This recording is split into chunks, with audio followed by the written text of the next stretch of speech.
ఎంత బ్రహ్మాండంగా ఒక కంపెనీని ఈస్ట్ ఇండియా కంపెనీ అన్నాడు రేవంత్ రెడ్డి ఇదివరకు. ఆ కంపెనీకే ఇవాళ కొడంగల్ లిఫ్ట్ ఇరిగేషన్ ఆయన సొంత కాన్స్టిట్యున్సీలో సగం, ఇంకో సగం పొంగులేటి శ్రీనివాసరెడ్డి గారికి. అట్లాగే మిస్ వరల్డ్ అని ఒక కాంటెస్ట్ పెట్టాడు ఈ అందగాడు.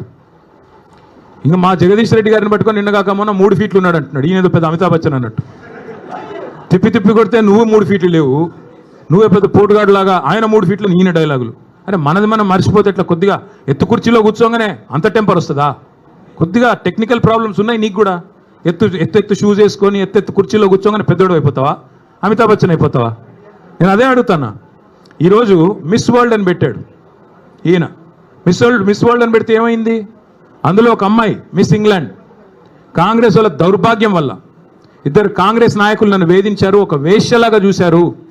ఇంత నికృష్టమైన ప్రభుత్వం ఎక్కడా లేదని ఒక ఆడపిల్ల, వేరే దేశపు అమ్మాయి ఆడకూతురు దరిద్రం అని చెప్పి మధ్యలో వెళ్ళిపోయింది. కనీసం యాక్షన్ తీసుకున్నావా?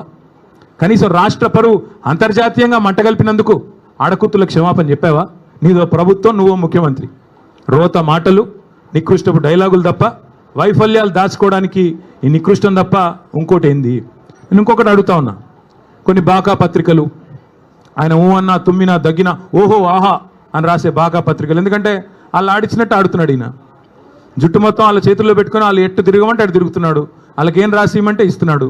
కాబట్టి వాళ్ళు నడ్డం పెట్టుకుని ఈయన నా మీద పెద్ద పెద్ద రాతలు రాసుకో. పక్కాగా చెప్తున్నా, శిశుపాలుడు కూడా 100 తప్పుల దాకా బతికాడు. నీకు కూడా టైం వచ్చింది.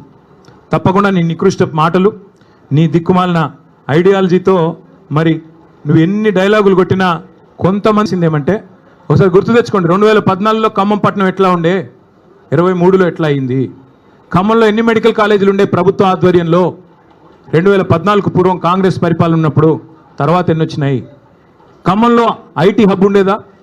ఖమ్మంలో రోడ్లు ఎట్లా ఉండేది? ఖమ్మంలో ఇక్కడుండే మీ చెరువులు ఎట్లా ఉండేది? మీ గోళ్ళపాడు కాలువ ఎట్లా ఉండేది? ఒక్కసారి గుర్తు తెచ్చుకోండి. కొత్తగూడెం జిల్లా చేయడమే కాదు, 2 మెడికల్ కాలేజీలు ఇవ్వడమే కాదు, సీతారామ ప్రాజెక్ట్ లాంటి అద్భుతమైన ప్రాజెక్ట్, జిల్లాలోని ప్రతి ఇంచుని ప్రతి అంగుళాన్ని తడిపే ప్రాజెక్టే కాదు, ఇవాళ ఖమ్మానికి కేసీఆర్ గారు చేసినంతగా ఎవరైనా చేశారా? ఒక్కసారి గుండె మీద చేసుకొని చెప్పమని నేను కోరుతా ఉన్నా. అట్లాగే నేను రేవంత్ రెడ్డిని అడుగుతా ఉన్నా, సూటిగా అడుగుతా ఉన్నా. దమ్ముంటే మగాడివైతే చెప్పు, నీ సీటుకు ఎవడెసరు పెడతాడో అని చెప్పి ఇవాళ డిప్యూటీ సీఎం బట్టి విక్రమార్క, అదేవిధంగా రెవెన్యూ మంత్రి పొంగులేటి, అట్లాగే ఉత్తమ్ కుమార్ రెడ్డి ఇరిగేషన్ మంత్రి, వీళ్ళ ఫోన్లు నువ్వు ట్యాప్ చేయట్లేదా? ఈరోజు చెప్తావా? నీ మనవాడి మీద ఒట్టేసి చెప్తావా బయటకు వచ్చి నేను వీళ్ళ ఫోన్లు ట్యాప్ చేయట్లేదని? వీళ్ళ రాష్ట్రంలో వేలాది ఫోన్లు ట్యాప్ చేస్తున్నమాట వాస్తవం కాదా? చెప్తావా? లై డిటెక్టర్ ముందు కూర్చొని చెప్తావా? మగాడివైతే రా, బయటకు వచ్చి ఒట్టేసి చెప్పు దమ్ముంటే. చేసేది దౌర్భాగ్య పనులు, గలీజ్ పనులు, మీదికెళ్ళి పెద్ద పెద్ద మాటలు. ఒక గల్లీ రౌడీలాగా ఢిల్లీకి పోయి సిల్లీ మాటలు మాట్లాడిన ముఖ్యమంత్రికి నేను ఒకటే చెప్తా ఉన్నా. 50 సార్లు పోయావు ఢిల్లీకి దాదాపుగా, ఇంకోసారి అయిపోతే 50, హాఫ్ సెంచరీ. 50 పైసలు వచ్చినాయి నువ్వు 50 సార్లు పోతే. పోవడం, చీకట్లో మోడీ కాళ్ళు పట్టుకోవడం, చీకట్లో అమిత్ షా కాళ్ళు పట్టుకోవడం, రాహుల్ గాంధీ ఏమో దేక్తలేడు, నిన్ను అపాయింట్మెంట్ ఇస్తలేడు. ఇక ఈయన నా గురించి మాట్లాడతాడు. నేను చర్చకు రారా అయ్యా, నీ సవాలు నేను స్వీకరిస్తున్నా అంటే పారిపోయాను. మళ్ళీ నన్ను అంటాడు నేను పారిపోయిన పిరికి పందని అంటాడు. పారిపోయి ఢిల్లీలో దాక్కున్నది నువ్వు, నేను కాదు. సొంత ఛాలెంజ్ని కూడా స్వీకరించలేవు నువ్వు. నేను ఇంకొక మాట కూడా అంటా ఉన్నా, నీకు నువ్వు ఎప్పుడు కావాలంటే అక్కడ చర్చకు మేము రెడీ. నీ బాధల్లో ఏంటంటే హామీలు అమలు చేయలేవు, నీ వల్ల కాదు, చర్చించే దమ్ము లేదు.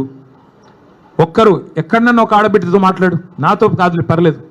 2500 రూపాయలు వస్తుందా? 4000 పెన్షన్ వస్తుందా? తులం బంగారం వస్తుందా? నువ్వే కదా డైలాగ్ కొడుతుంది.